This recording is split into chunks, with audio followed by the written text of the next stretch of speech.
송곳 같은 말, 허무한 말, 우리가 주목해야 될 말을 전해드립니다. 왁자지껄, 말. 전권을 행사하는 비대위원장을 맡게 된다면 기꺼이 그 독배를 마실 각오가 돼 있다. 새누리당 유승민 의원이 탈당할 생각이 없다면서 한 얘기입니다. 그런데 비대위원장을 모두 독배라고 하는데요. 그 독배를 지금 친박, 비박 가릴 것 없이 서로 마시려고 하는 것이 정말 신기합니다. 일반적으로 독배라고 하면 서로 상대에게 미뤄야 정상인데 그렇지 않다는 거, 이거 정말 신기하다는 얘기인데요. 그러니까 이게 진짜 독배가 아니라고 생각할 수밖에 없는데요. 그런데 지금 상황이 이런 정치적 수사로 표현할 정도로 한가하거나 지금의 정치적 현실을 포장할 수 있다고 생각하는 건 아닌지, 이게 오히려 더 신기하다는 생각입니다. 어쨌든 지금 새누리당의 상황은 신기하다, 이렇게 표현할 수밖에 없을 정도로 정상적인 상태라고 보기 힘듭니다. 이런 때일수록 좀 더 솔직하게 국민들에게 다가갈 필요가 있을 겁니다. 더 이상 어떤 수모를 당해야 친박과 결별할 것이냐. 새누리당을 탈당한 김용태 의원이 유승민 의원에게 즉각 탈당을 호소하면서 한 얘기입니다. 근데 이것도 신기한 일입니다. 지금 김무성 전 대표 측은 탈당을 거의 결심한 것 같지만 유승민 의원은 요지부동인 것 같기 때문입니다. 정치에서는 타이밍이 중요하다고 할 때 과연 지금 유승민 의원 행동이 그런 기초에 충실하다고 할 수 있을지 모르겠습니다. TK 지역의 기반인 유승민 의원 입장에서는 지금과 같은 입장을 견지할 수밖에 없을지 모르지만 자신의 행동으로 비박 전체가 오도 가도 못하는 상황을 만드는 것은 아닌지 모르겠습니다. 자칫 역풍을 맞게 되는 것은 아닌지 모르겠다는 겁니다.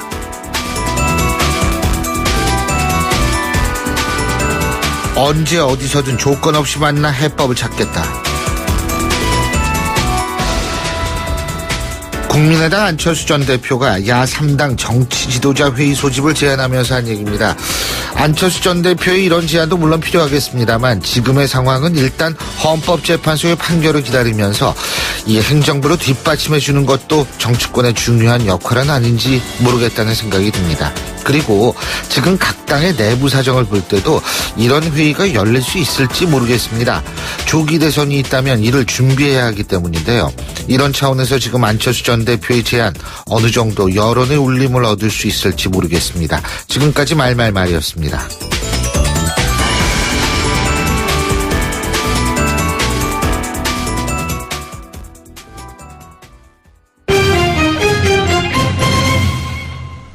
예, 경제뉴스 알아보겠습니다. 한국경제신문의 정인설 기자 전화 연결합니다. 안녕하십니까? 안녕하세요.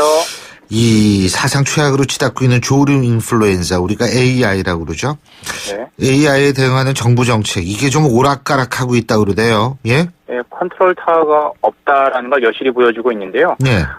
AI가 올해 국내에서 처음 발생한 게 지난달 16일이었습니다. 예. 근데 이제 농식품부가 사흘 뒤에 살아있는 생닭 유통을 금지했습니다. 예. 생닭이 도살 후에 유통되는 닭고기에 비해서 AI 바이러스를 옮길 확률이 높기 때문이다, 이렇게 판단해서 그런데. 네. 근데 이제 닭을 키우는 농가들이 가만히 안 있었겠죠. 불만을 표시하니까 농식품부는 4주 만에 지난 15일, 이달 15일에 생닭 유통을 다시 재개를 시켰습니다. 그런데 공교롭게도 그날은 농식품부가 AI 확산을 막기 위해서 AI 위기 경보를 경계에서 최고 수준인 심각으로 올린 날이었거든요. 네. 자, 이렇게 되니까 또 일부 지자체가 이의를 제기했죠. 아니, AI 감염 확산되는 거 아니냐. 네. 다시 농식품부가 지난 17일 생닭 유통을 금지시켰습니다. 왔다 갔다 하면서 정책의 불신을 자초하고 있는 거고요. 결국 정권 말에 소신이 없고 책임지기 싫으니까 팔랑귀가 되는 거죠. 여기 말하면 이쪽에 휘둘렸다가 저 말했으면 또 저쪽에 휘둘리고, 과연 정부는 소신을 잡고 신뢰를 계속 회복하는 게 가장 중점적으로 생각해야 될 대목이겠죠. 근데 이 요새 닭고기 관련 회사들의 주가는 오른다고 그러네요. 이거 왜 그런 거예요?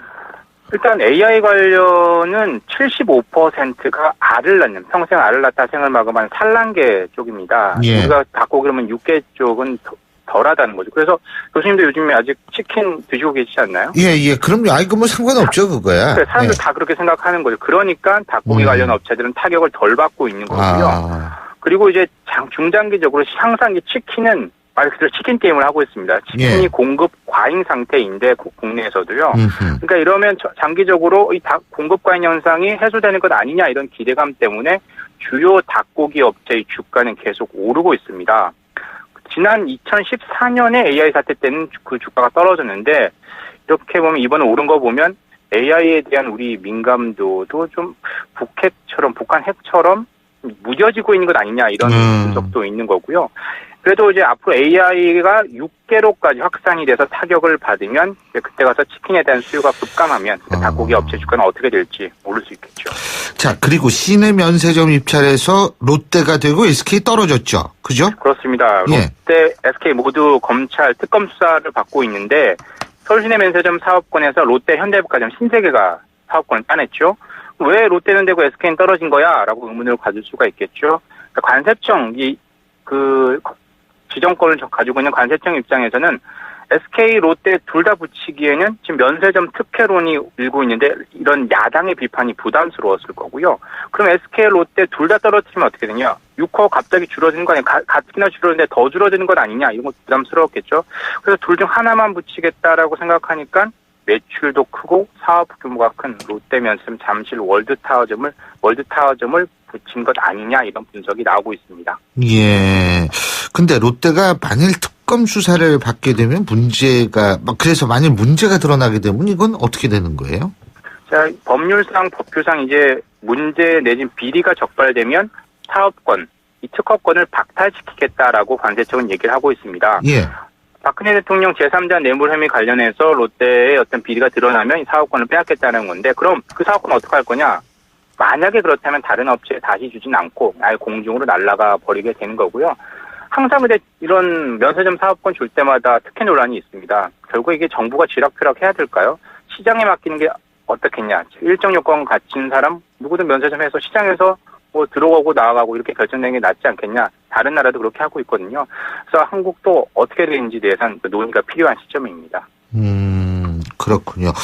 그리고 이거 좀 국제적인 관계인데 트럼프하고 푸틴 관계가 좋아지면서 러시아가 뜨고 있다 그러고 그래서 세계적인 투자자들이 러시아 투자를 늘리고 있다 그러네요. 예?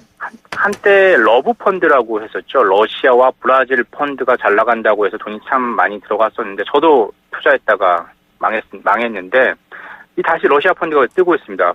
파이낸셜 타임즈가 보면 지난 1주간 러시아 주식 펀드에만 4억 5천만 달러가 투자금이 유입됐습니다. 2011년 이후 주간 기준으로 최대 규모고요. 예. 그런데 러시아만 늘고 브라질은 오히려 줄었고 중국은 거의 그대로였습니다. 그러면 왜 그랬지? 라고 생각해보면 국제유가가 최근에 상승했죠. 산유국들이 감산에 합의하면서 국제유가가 오르면서 러시아는 최대 석유 생산국이거든요. 예. 그런데 러시아만 왜 그래? 멕시코, 베네수엘라 이런 다른 산유국들은 그렇게 좋지 않은데 결국 미러 관계 개선이 주된 이유가 아니냐 분석을 하는 거죠.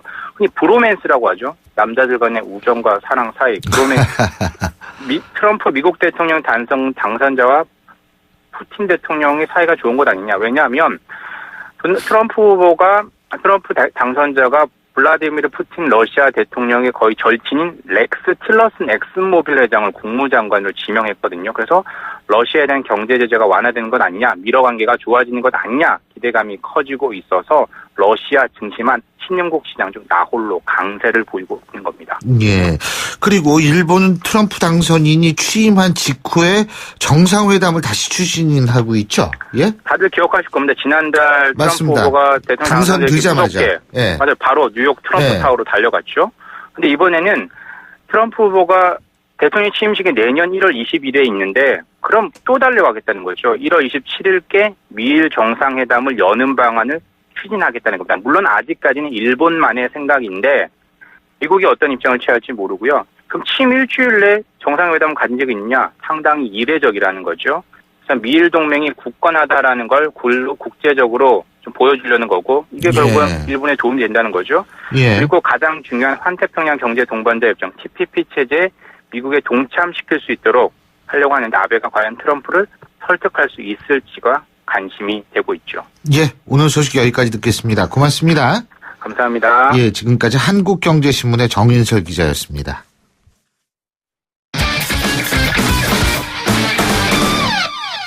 자, 스포츠 소식 알아보겠습니다. 최동원 스포츠 평론가 연결하죠. 안녕하십니까? 예, 안녕하세요. 예, 평창 동계올림픽 테스트 이벤트로 열렸던 쇼트트랙 월드컵 4차 대회가 끝났는데 예. 우리 쇼트트랙 대표팀이 종합 우승을 차지했죠. 예, 이거 원래 예. 잘하니까 우리가. 예, 그렇죠.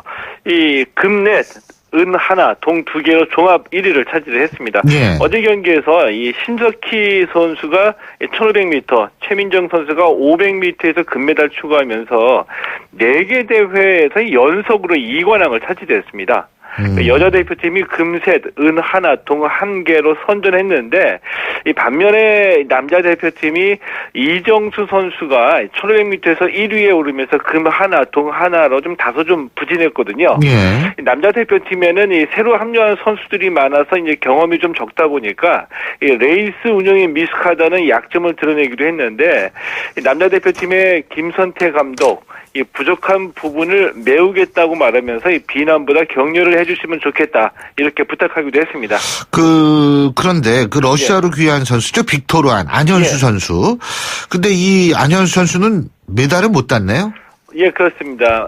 이제 귀화했으니까 이제 공식적으로 빅토르 아니죠. 예, 예. 이 빅토르 안 선수가 이 1500m, 500m 남자 계주 5000m에 출전했는데 이 메달을 따내지 못했습니다.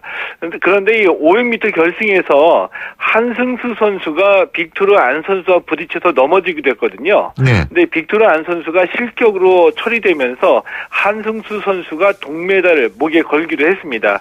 이 빅토르 안 선수 경기 끝나고 한승수 선수에게 사과했고요. 이 한승수 선수도 경기 도중에 일어날 수 있는 일이라 괜찮다고 하면서 안현수 형과 뛸 수 있어서 영광이었다 이렇게 말하기도 했습니다. 예, 아이 보기가 좋네요. 예. 근데 이번 대회 우리 선수들 성적도 물론 중요하지만 평창 올림픽 앞두고 열린 테스트 이벤트였기 때문에 대회 운영, 시설 점검 이것도 굉장히 중요한 거 아니겠어요? 그죠? 예, 그렇죠. 예. 이 대회가 열린 이 강릉 아이스 아레나가 이 평창 올림픽 경기장이거든요. 예. 최근에 완공이 됐는데 좀 부족함도 없지 않아 있었지만 이 대체적으로 무난했다 이런 평가를 받았습니다. 린드버그 IOC 조정위원장도 이 경기 진행과 관중 참여, 경기장 시설 이 모든 면에서 완벽했다 이런 평가를 내렸는데 이 선수들도 특히 경기장 시설하고 이 빙질에 좀 만족감을 표시했습니다. 문제가 됐던 부분은 이 전광판하고 주차장이었었거든요. 예. 근데 뭐 이 정도는 충분히 시간을 두고 개선이 가능한 부분이라고 보고요. 이번 대회 특히 사흘 동안 열렸는데 예. 이 쇼트트랙 경기에 사흘 동안 29,500여 명의 관중이 찾아왔거든요. 흥행에도 성공했다 이런 평가를 받기도 했습니다. 그렇군요. 그 예전에는 동계 종목 뉴스 이건 뭐 결국은 쇼트트랙하고 스피드 스케이팅 이 정도였는데 그죠? 예. 근데 이제 이게 올림픽 개최 예정 덕분인지 모르겠습니다만 동계 종목 뉴스도 굉장히 많아지고 다양해졌습니다. 그만큼 우리 선수도 여러 종목에서 잘하고 있다는 건데 스켈레톤의 윤성빈 선수 말이에요. 예. 2개 대회 연속으로 메달을 따냈네요. 예? 예, 맞습니다. 이 평창 올림픽이 좀 계기가 돼서 이 동계 종목에 투자가 이루어지다 보니까 일어난 결과이거든요. 이 스켈레톤 윤성빈 선수 월드컵 2차 대회에서 동메달을 따냈고요. 1차 대회에서 이 금메달을 목에 걸면서 2개 대회 연속으로 메달을 차지했습니다. 이 봅슬레이 4인승에서도 이 원윤종, 김진수, 오재한, 전정린 선수가 5위를 기록했습니다. 2인승에서는 원윤종, 서영우 선수가 세계 랭킹 1, 2위 다툴 정도로 성장을 했는데 그동안 4인승에서는 부진했었거든요. 이 봅슬레이 4인승 5위는 역대 최고 성적입니다. 자, 축구 얘기인데 이 프리미어리그에서는 참 드문 일이 일어났어요. 경기가 끝나면 그 맨 오브 매치라고 그래가지고 오늘의 선수 선정하죠. 그죠? 예, 맞죠. 근데 맨 오브 매치가 선수가 아닌 골대예요. 골대. 예? 예. 이 말씀하신 대로 참 드문 일인데요. 예. 어제 이 프리미어리그 웨스트햄과 헐시티 경기에서 웨스트햄이 마크 노블 선수의 결승골로 1-0으로 이겼습니다. 예. 네, 헐시티로서는 좀 억울한데 예. 무려 3번이나 웨스트햄의 골대를 맞힌 겁니다. 골이나 다름없는 슛이 무려 3번이나 골대를 맞은 거죠. 예. 경기 끝나고 웨스트햄의 서포터스들이 이 트위터를 통해서 현재 오늘의 선수 투표를 했는데 무려 57%의 득표율로 사람이 아닌 웨스트햄의 골대가 잘 막아냈다 이런 뜻으로 오늘의 선수로 선정이 된 겁니다.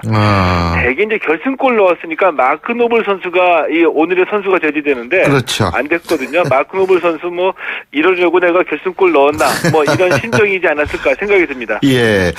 어제 그 프로농구, 프로배구 경기 결과 간단하게 정리해 볼까요? 예, 프로배구에서 OK저축은행이 우리카드에 패해서 7연패에 빠졌습니다. 예. 이 OK저축은행이 지난 시즌에 2회 연속 우승을 달성한 팀이거든요. 예. 선수들 부상 때문에 올 시즌에는 좀 고전을 면치 못하고 있고요. 이 반면에 프로농구에서는 이 KT가 전자랜드를 78대 74로 이기고 11연패에서 탈출했습니다. 11연패에서 간신히 벗어났는데 조동현 감독이 일단 한숨을 돌릴 수 있게 된 것 같습니다. 예, 오늘 소식 잘 들었습니다. 고맙습니다. 예, 고맙습니다. 예, 지금까지 최동훈 스포츠 평론가였고요. 신율의 출발 새 아침 3부 순서 여기서 줄입니다. 잠시 뒤 4부에서 뵙겠습니다. 안녕하세요. 배우 박하선입니다. 아버지의 사업 실패로 좁은 차에서 생활하던 은훈의 가족이 새 집을 찾고 가스 폭발로 전신 화상을 입은 현석이가 치료비 걱정을 덜 수 있었던 것은 다 여러분의 사랑 덕분입니다. 누구에게나 찾아올 수 있는 위기의 순간, 월드비전은 위기 아동 지원 캠페인을 통해 도움이 절실한 가정을 긴급 지원합니다. 연말 연시, 여러분의 사랑이 꼭 필요한 곳에서 희망이 될 수 있도록 월드비전과 함께해주세요. 후원 문의 1688-3570, 1688-3570. YTN 라디오 캠페인 더 가까이. 안녕하세요. 인간비타민 또 고슴도치 엄마 장영란입니다. 엄마들이 요맘때 되면 고민이 참 많아져요. 아이들 선물 와우 고민되죠. 크리스마스 크리스마스 끝나면 또 설 선물 골치 아파요. 소중한 우리 아이들에게 이런 선물은 어떠세요? 건강한 지구. 아이들이 마음껏 뛰놀 수 있는 비옥한 땅, 실컷 숨쉬고 마실 수 있는 깨끗한 공기, 후룩후룩 걱정 없이 마시는 맑은 물. 얼마면 살 수 있냐고요? 빼세요. 빼라고요. 이번 연말 선물엔 포장비를 빼세요. 과대 포장을 줄이는 것만으로도 건강한 지구를 선물해 줄 수 있답니다. 속이 꽉 차야지 겉만 화려하면 뭘 하냐고요. 빼세요. YTN 라디오 캠페인 더 가까이. 한국환경공단과 함께합니다. 골프 장갑도 지맥스, 생산 장갑도 지맥스, 헬스 장갑도 지맥스, 가죽 장갑도 지맥스, 장갑하면 지맥스. 대한민국 우리 장갑 지맥스. 30년 한길 범양 글러브가 만듭니다. 글러브 맥스. 지맥스. 일제강점기 조국 항일투쟁의 독립자금을 보태었던 재외동포. 근대화 시기에는 선진기술과 인재를 길러 경제발전의 밑거름이 되어주었고, 지금은 경제 영토를 넓히며 한류 확산과 모국의 역사, 문화를 바로 알리기 위한 공공외교를 실현하고 있습니다. 다가올 통일시대, 전세계 720만 재외동포는 한반도 통일을 위한 발걸음의 든든한 지원군이 될 것입니다. 이민으로 해지지 않는 나라 대한민국. 재외동포가 큰 자산입니다. 이 캠페인은 720만 재외동포의 든든한 버팀목 재외동포재단과 함께합니다. 날카로운 분석, 내일을 보는 시선, 신율의 출발 새 아침. 신율의 출발 새 아침 4부 순서, 먼저 광고부터 듣겠습니다. 골목골목에 멋을 더하는 100년 넘은 유럽의 아파트들. 우린 언제까지 고풍스럽다고 부러워해야만 할까요? 좋은 집은 시간을 이겨야 한다. 시간을 이기는 아파트 금강 펜테리움, 금강주택. 한가인입니다. 요즘 에센스 종류 참 많죠? 전 뭘 쓰냐고요? 전 진짜 진한 에센스를 써요.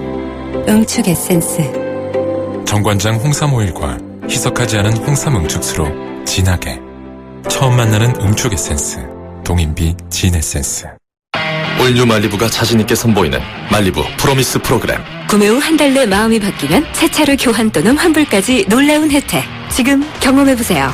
12월 31일까지 출고 고객 대상 JURV 이용 탁송료 등 재반 수수료 고객 부담 일부 모델 제외. 홈페이지 참조. Chevrolet, find new roads. My name is what? 투자를 튼튼하게. My name is KB증권. 자산을 든든하게. My name is KB증권.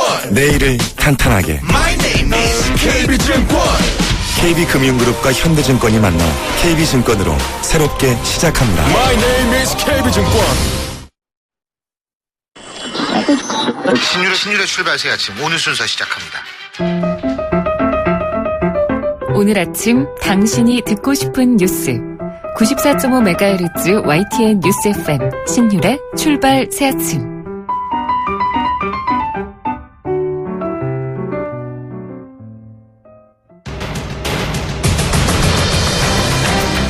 매주 월요일 아침 정치권의 복잡한 이슈를 말끔히 정리해드립니다.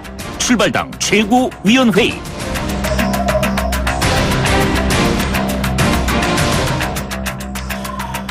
예, 오늘도 두 분 나와 계십니다. 데일리안의 이종근 논설실장 나와 계십니다. 어서 오십시오. 네, 안녕하십니까. 다시 첫 차를 기다리며 힘찬 출발 이종훈입니다. 첫 차. 그렇죠. 이제 좀 있으면 새해 첫 차가 출발은 하는데. 자, 그리고 두문정치전략연구소 서영호 소장 나와 계십니다. 안녕하십니까. 네, 끝날 때까지 끝난 게 아니다. 방송계의 촛불 서영호 인사드리겠습니다. 감사합니다. 예. 끝날 때까지 끝난 게 아니다. 야구 좋아하시는 모양이네요. 예. 자. 오늘도 역시 최순실 게이트와 관련된 전국 현안들 짚어볼 텐데요. 얘기할 게 한두 가지가 아닙니다. 일단 이거부터 치릅니다.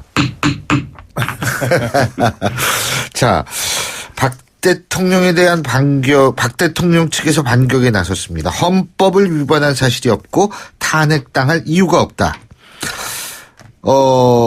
이게 뭘까요? 이게 어떻게 보십니까? 이거 말도 안 나오네. 예. 일단 지금 대통령이 지금까지 늘 하시던 말씀이 있었어요. 예를 들어서 최태민 의혹이 있다거나 최순실 의혹이 있을 때 실체가 없다. 그런데 실체가 있더라도 나랑 상관이 없다. 언제나 그런 논법이었는데 어저께 답변서가 딱 똑같은 논법이야. 어법이랑 뭐냐면 증거가 없다. 증거가 있더라도 중대하지 않다. 그러니까 똑같은 어법이거든요. 어저께 답변서의 가장 큰 어쨌든 핵심은 서론 부분도 결론 부분도 똑같이 증거가 없다. 증거 내놔봐라. 확건 증거가 없다. 그런데 증거가 있더라도 대통령을 탄핵시킬 만한 중대한 사유가 아니다. 이런 어떤 논법으로 일관했습니다. 어떻게 보셨어요? 제가 볼 때는 뭐 한식해주거나 청명해주거나 즉 탄핵이 가결돼서 인용돼서 내년 4월에 임기가 끝나나 12월에 끝나나 뭐 2판 4판 갈 때까지 한번 가보자 이런 심리인지 아무튼 후한무치한 궤변으로 그동안 했던 세 차례 대통령의 반성에 국민에게 대국민 사과했던 담화 내용이라든가 국회에서 234명의 국회의원이 탄핵을 가결한 내용이라든가 주말마다 수백만의 국민들이 그 거리에 나와서 외쳤던 그 탄핵에 대한 얘기들 그리고 검찰이 현직 대통령을 헌정사상 최초로 피의자로 입건한 것들에 대해서 전면적으로 부정한 걸 보면 제가 볼 때는 끝까지 대통령직을 유지하겠다는 욕심과 오기 말고는 아무것도 좀 읽을 수 없는 그런 그 발표였고 특히나 제일 답답했던 게 최순실 국정관여 비율이 1% 미만이라던가 그리고 정유라 친구 아버지 회사에다가 11억의 현대자동차 일감 부장 청탁한 거에 대해서 중소기업을 육성하기 위한 거였다라고 하는 이런 해괴망측한 논리에 대해서 그냥 아연할 뿐이었습니다. 중소기업은 중소기업이죠. 특정 중소기업이죠. 네. 예. 아니 근데 이게 물론 이제 그때 청문회 때는 KD 코퍼레이션 그쪽에서 부인하지 않았나요? 근데 검찰 수사 결과가 이제 그렇게 나왔으니까. 그렇습니다. 예. 검찰 수사 결과죠 이제. 자, 근데 이제 좀 아주 유식한 얘기들이 많이 나옵니다. 키친 캐비닛, 예? 섀도우 캐비닛 말고 이제 키친 캐비닛이 나왔어요. 예. 최순실은 키친 캐비닛이다. 예. 어떻게 보십니까? 이것도 지금 사실은 논리적으로 아니라 모순된다. 왜냐하면 미국에서 정치적 은어죠. 키친 캐비닛이라는 말이 같이 이렇게 대통령이 밥 먹는 거죠. 같이 밥 먹는 거잖아요. 그러니까 뭐 화이트하우스 버블이라는 말도 나왔습니다. 대통령이 이제 백악관 안에서 고립되니까 이렇게 지인들과 식사를 하면서 정국에 대한 어떤 조언을 듣는다. 뭐 이런 뜻으로 뭐 해석이 될 수 있는데 박 대통령 혼자 식사하신다고 왜 조리장이 말씀하지 않으셨어요? 매번 매일 12시와 6시 점심과 저녁을 혼자서 밥을 드신다. 이렇게 증언까지 나왔는데 실제적으로 일요일 날 뭐 최순실 씨가 일요일마다 들어갔는데 최순실도 따로 밥을 먹었다. 뭐 이런 증언도 나오니까 키친 캐비닛은 말이 안 되지 않느냐. 뭐 밥을 먹으면서 진짜 문자 그대로 뭐 그 조언을 듣는 것도 아니고 그리고 이건 사실 뭐 말이 안 되는 게 뭐냐면 썬데이 캐비닛이네. 그렇죠. 예. 이게 말이 안 되는 게 미국 사회 통념상이지 우리나라 사회 통념상이 아니잖아요. 그렇죠. 지인의 도움을 지인의 조언을 듣는 것은 사회 통념상 허락이 된다. 뭐 이런 식의 어떤 답변서 내용입니다. 미국에서 정치적인 어떤 조어를 쓰는 것은 자신들의 어떤 그런 이 정치 상황에 걸맞는 그런 조어지 우리나라의 사회 통념은 아니라는 거죠. 그러니까 헌재의 탄핵 이 답변서로서 헌재에 내는 제출하는 답변서로서 이런 용어들을 쓴다는 것 자체가 사실은 좀 희화하다라는 어떤 평입니다. 100발을 양보해서 최순실 국정 개입한 건 1% 미만이라는데 그럼 1%는 인정한다는 것인지 나가서 최순실 키친 캐비넷처럼 비공식 자문을 했다. 마치 노무현 전 대통령의 노건평 씨나 이명박 전 대통령의 이성덕 전 의원처럼 그런 의견들 청취했다는 건데 그러면 최순실 씨가 노건평의 봉화대군이라든가 만사 형통의 이상득 의원 정도의 무소불위의 권한을 가졌다는 것인지 저는 그거에 대해서 묻지 않을 수가 없고 또 하나 가장 기가 막힌 것은 세월호 일갑 시간에 대해서 정상근무 그리고 신속하게 대응했다고 하는데 이미 검찰 조사 결과라든가 언론의 추적을 통해서 무려 중대본에 갈 때까지 7시간이 지나서야 중대본에 갔었고 가는 동안에 20분이 되는지 90분이 되는지 의견은 분분하지만 올림머리 하느라고 시간을 허비했다는 것들이 다 나와 있는데 매도 불구하고 이런 얘기를 계속 하는 거에 대해서 국민의 자극만 드높일 뿐이고 앞으로 남아있는 오늘 내일 중에 특검에서 청와대 압수수색을 한다고 하는데 특검의 칼날 앞에서도 이렇게 후한무치한 궤변을 늘어놓을 수 있을지 지켜볼 따름입니다. 근데 그리고 지금 이종문 실장님께서 미국하고 비교하는 게 무리라고 그러는데 그 말씀에 저도 동의하는 게 미국은 연방제 하에서 대통령제를 하는 거잖아요. 근데 우리나라는 그러니까 실제로 대통령의 권한이 연방제 때문에 우리나라처럼 많지가 않죠. 근데 그거하고 또 이렇게 비교한다는 것도 사실 개인적으로도 좀, 이게 단순 비교는 좀 무리가 아닌가 이런 생각이 들 수도 있는데. 그리고 또 한 가지는 요새는 맨날 새로운 게 많이 나오니까. 지금 청문회 위증교사 의혹이 불거지고 있는데, 맨 처음에는 월간 중앙이 고영태 씨의 주장을 근거로 해서 이거 했다가, 오늘 아침 중앙일보는 일면톱으로 노승일 부장의 또 이 주장으로 청문회 위증교사 의혹을 계속 터뜨리고 있습니다. 어떻게 보십니까? 자, 일단 태블릿 PC죠.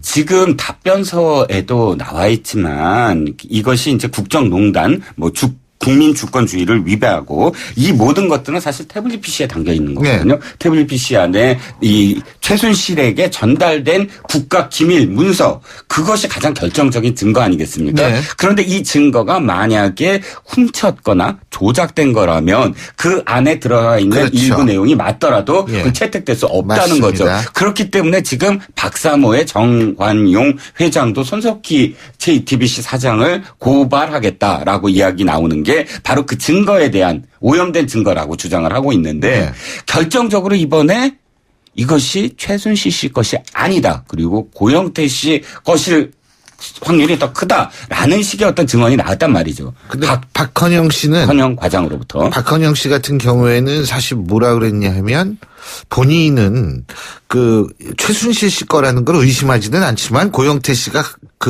많이 갖고 다녔다. 그리고 그 책상 속에 있었다. 이런 식으로 증언을 했죠. 그렇죠. 그런데 또 고영태 씨가 자신한테 지시했다고 그랬잖아요. 이거에 대한 충전기를 사라. 그러면 그렇게 지시를 했다면 고영태 씨 것이 더 확실하다라고 들을 수가 있고 두 번째 증언이 책상이거든요. 책상이 고영태 씨 것이다. 그래서 그 사무실에 남아 있었고 그 안에 태블릿 PC가 있다. 이런 식의 증언들을 쭉 이어보면 이게 고영태 씨 것이다라는 느낌을 받을 수밖에 없었던 증언이거든요. 그런데 이것이 이완영 의원이나 혹은 이만희 의원처럼 파란 글씨로 써져 있던 그 국정조사 대책에 파란 글씨의 주인공들이 우리를 아까 이 자체를 질문을 했고 그 질문을 먼저 받았다는 거죠. 예. 그렇게 질문해달라고. 이런 지금 이 폭로가 나왔는데 사실상 이것이 맞다면 국정조사 자체를 이렇게 위증 교사를 했다라고 벗어날 수 없는 그런 어떤 상황이 돼버렸습니다. 예. 근데 심각한 문제죠. 이게 최순실 게이트가 실제 그 몸통이 새누리당이라고 하는 것을 그 역설적으로 입증해주는 만약 이것이 사실이라고 한다면. 그건 좀 오버죠. 왜냐하면 네. 보세요.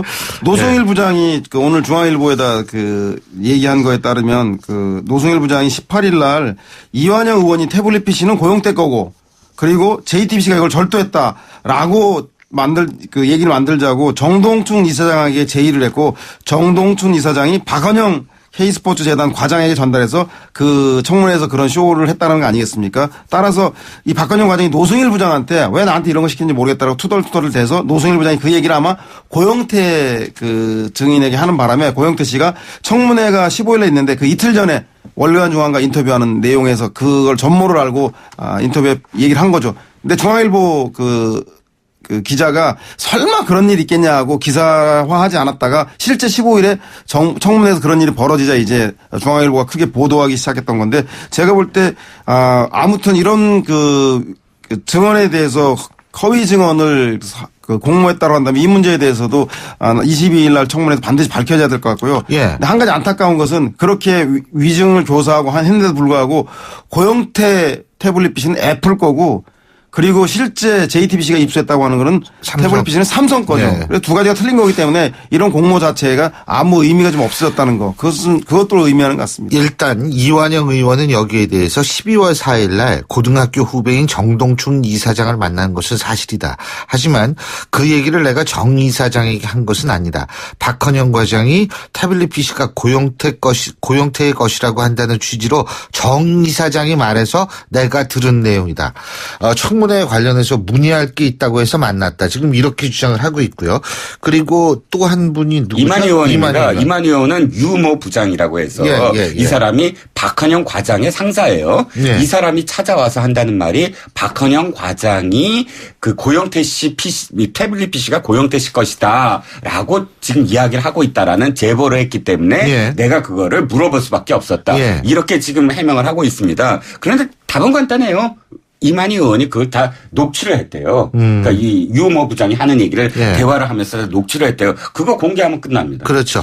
그리고 지금 명예훼손으로 아마 고영태 씨를 고소하겠다라는 입장입니다. 아직 고소했는지는 모르겠고요. 그리고 한 가지 새누리당이 더 의심이 가는 게 왜 정동춘 이사장이 자기가 스스로 작성했다고 하는 청문회 대응 문건 그 박영선 의원이 폭로해서 문제가 됐던 즉 새누리당은 이완영, 이만희, 최교일이 친박이고 파란색으로 하고 더민주당에서는 박영선, 안민석을 빨간색으로 하고 공격수로 했다고 하는 문건. 근데 그 문건의 내용을 보면 정동춘 이사장이 작성했다라고 보기에는 당내 상황을 국회 상황 여야를 통틀어서 너무 잘 알고 있다라는 거고요. 에이, 제가 보기엔 저도 그 정도는 할 수 있겠다. 아니 신영 교수님 정도 되면 정치 전문가 아니겠습니까? 죄송합니다. 아니 새누리당 의원들은 다 파란색, 뭐 이쪽은 다 빨간색 이렇게 할 수 있잖아요. 아니요 3명만 딱 찍어서 이렇게 한 걸 보면 제가 볼 때는 그래서 좀 당 상황을 잘 아는 거면 이게 그러니까 지금은 의혹입니다만은 혹시 청문회와 관련해서 전체적으로 새누리당과 그 최순실 게이트의 그 증인들과 이것을 그 배후에서 움직이는 이너서클이 존재하는 건 아닌가라고 의심이 강하기 때문에 22일 날 청문회에서 이 위증에 대한 문제 또한 철저하게 그 밝혀져야 될 부분이 아닌가 생각이 드는 대목입니다. 근데 어쨌든 5차 청문회가 목요일 날인데 이날이 아주 재밌을 것 같아요. 우병우 전 수석 나오죠. 그다음에 조모 대위 미국에 있다는 이분도 나올 가능성이 높고 그다음에 여기서 지금 논란이 되고 있는 분들이 다 나오잖아요. 그죠? 최순실 씨만 빼놓고는 다 나오죠. 아니 원래 최순실, 안종범, 정호성도 다 불렀는데 안 나오면 야당은 그 국조특위가 상의해서 구치소에 가서라도 하자라고 강하게 입장을 보이고 있는 상황이죠. 지금 3자 대면 지금 말씀하신 게 3자 대면이 가능하죠. 고영태, 박헌영, 이만희 3자 대면 하자고 하는 거고요. 지금. 그 마지막 청문회인데 제가 보면 활용 정점이 되지 않을까. 그래서 22일 청문회 국민들의 관심을 가지고 지켜봐야 될 것 같다는 생각이 듭니다. 근데 우병우 전 수석이 출석하면 무슨 얘기를 할까요? 전부 모르고 기억이 안 난다고 그러는 거 아닙니까? 그렇겠죠. 법꾸라지답게 철저하게 이게 검찰에 불리한 증언이 될 수 있는 것은 법꾸라지로 진짜 단기 기억 상실증에 맞는 약이 좀 있을 거예요. 모두 다 여기 청문회 출석하시는 분들이 기억 상실증에 걸리니까. 근데 제가 볼 때는 이번에는 청문회에서 조금 그거를 엄격하게 했으면 좋겠어요. 위증. 예? 그 국민들 앞에서 이게 뻔한 얘기 가지고서 말 바꾸고 말이야 이런 것들을 좀 확실하게 제가 알기로 위증죄는 적이 없을 거예요? 벌금형이? 네, 벌금 없습니다. 바로 금고 이상의 형이죠. 이걸 철저하게 좀 적용을 했으면 좋겠다. 그래야지 이게 도대체 무서운 줄을 알지 뭐. 그 앞에서 야 진짜 대단하더라고요. 바로 옆에 있는데 전혀 딴 얘기를 해요 두 사람이. 와 참. 이화여대 출신들이 특히 모르쇠 일관에서 이화여대 동문들이 빈축을 샀다고 하는 예, 소리가 참. 그리고 이제 여당 얘기 좀 해볼 텐데요. 새누리당 신임 원내대표의 정우택 의원이 선출이 됐죠, 그죠? 친박은 이제 목소리를 내지 말라 비대위 추천권은 비주류에 이름했다 이러는데 근데 또 반드시 그런 것 같진 않아요? 이종훈 씨죠. 네, 그렇습니다. 정우택 원내대표, 신임 원내대표가 사실은 저는 정지석 원내대표처럼만 했으면 좋겠다 이 생각이 들어요. 정지석 원내대표 야당도 잘했다고 얘기하셨어요. 5월 3일 날 기억을 다시 되돌이셔 보면 5월 3일 날 이 정지석 후보, 나경원 후보, 유기준 후보 이렇게 셋이 그 원내대표 경선에 나섰다가 64대 43대 7로 정성 원내대표가 됩니다. 그런데 그때 온갖 언론과 야당이 다 비난을 했어요. 진짜 비박을 또다시 못하고 말이야. 친박이 또 자꾸 정신 못 차렸다. 라고 비난을 했는데 정성 원내대표 어쨌든 중간에서 낀박이 됐든 뭔 박이 됐든 중간에서 결정적일 때 또 어떤 친박계 얘기를 안 듣고 자기가 이 전체적으로 어떤 균형을 잡는 수를 뒀어요. 그렇기 때문에 사실 뭐 어떤 경로를 통해서건 정우택 원내대표가 그렇게 수를 두면 됩니다. 그런데 한 가지 아쉬운 건 이거죠. 비대위 추천권은 비주류에 이름했다라고 했는데 내용을 봤더니 김무성 전 대표에게 측근에게 좀 추천을 해달라고 하고 그 다음에 유승민 원내대표한테는 문자를 보냈다. 이렇게 지금 표현하는데 사실 정우택 원내대표 그 문자 보내고 측근한테 얘기할 때가 아닙니다. 직접 만나야죠. 직접 만나서 당신들 어떻게 할 거야. 내가 당신들한테 권한 줄 테니까 빨랑 해. 하고 단판을 지어야 되는 거 아니겠습니까? 알겠습니다. 간단하게 해주세요. 네, 좀 정우택 선출. 속지 말자 화장빨, 다시 보자 조명빨. 결국 정우택도 친박일 수밖에 없다. 정우택 대표가 친박이 아니려면 개파에 대해서 비박을 안배하겠다고 생각하지 말고 최순실 게이트 진상규명에 주력해야 됩니다. 청와대 현장조사 개시하게 하고 이영선, 윤전추 나오게 황교안 총리한테 압박하고 그리고 나서 황교안 총리가 인사권, 의정권만 가지고 너무 신경 쓸 게 아니라 야당과 함께 여야정 협의회를 만들 수 있도록 협조한다라면 그야말로 친박이 아닌 국민의 박으로 돌아올 수가 있다는 생각이 듭니다. 이번 주 지나면 어떻게 될지 저는 알 수 있을 것 같아요. 자, 오늘 두 분 말씀 여기까지 듣죠. 고맙습니다. 네, 감사합니다. 예, 지금까지 데일리안의 이종근 논설실장, 두문정치전략연구소 서영호 소장이었고요. 자, 신율의 출발 새 아침 오늘 순서는 여기서 모두 줄이겠습니다. 저는 내일 아침 7시 15분에 다시 오겠습니다. 신율이었습니다. 고맙습니다.